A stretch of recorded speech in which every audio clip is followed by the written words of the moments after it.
Dieu égale Jésus égale Saint-Esprit. Donc, c'est impensable que les apôtres qui ont passé avec Jésus-Christ quittent Jérusalem pour la Samarie, juste pour prier pour quelqu'un afin que la personne reçoive le Saint-Esprit. C'est impossible. Alors, nous allons voir rapidement quelques versets qui attestent que celui qui a vu Jésus-Christ a reçu le Saint-Esprit. Jean 1, verset 12 et 13. Jean 1, verset 12 et 13.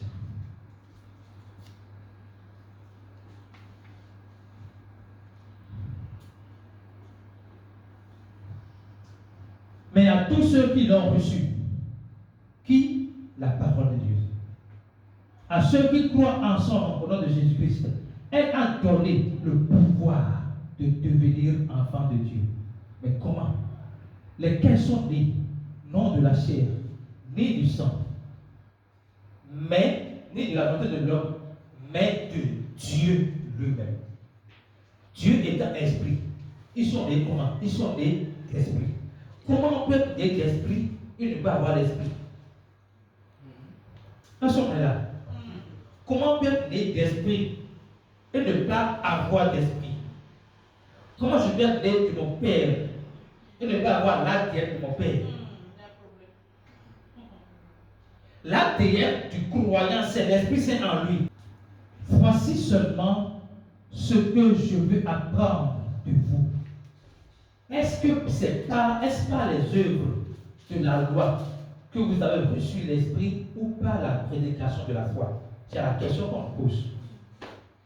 Est-ce que c'est en faisant le baptême d'eau de Jean que l'Esprit Saint est donné ou en recevant la parole, la prédication de la foi? J'ai besoin de votre réponse. En recevant la prédication de la foi. Parce que dans le message de l'évangile que l'Esprit Saint est rendu disponible. Alléluia. Lisons ensuite Ephésiens 1, verset 13. Ephésiens 1, verset 13.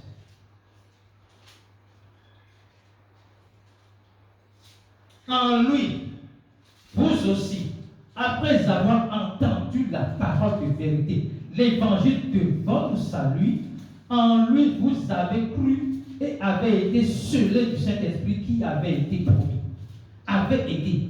C'est-à-dire que tu as cru, c'est qu'en même temps, tu es scellé du Saint-Esprit. Comment celui qui a cru? Donc, comment celui qui a reçu la parole de Dieu? Reçu la parole de Dieu dit croire en Jésus-Christ. Comment celui qui a reçu la parole de Dieu, qui a cru en Jésus-Christ et qui est déjà sur cet esprit, on dit qu'on va venir maintenant prier pour qu'il reçoive cet esprit. Ça veut dire que l'apôtre Luc qui a écrit par les apôtres passait un autre message que ce qu'il a écrit. Alléluia. Et un témoignage de cela, surtout dans Actes 10, verset 44.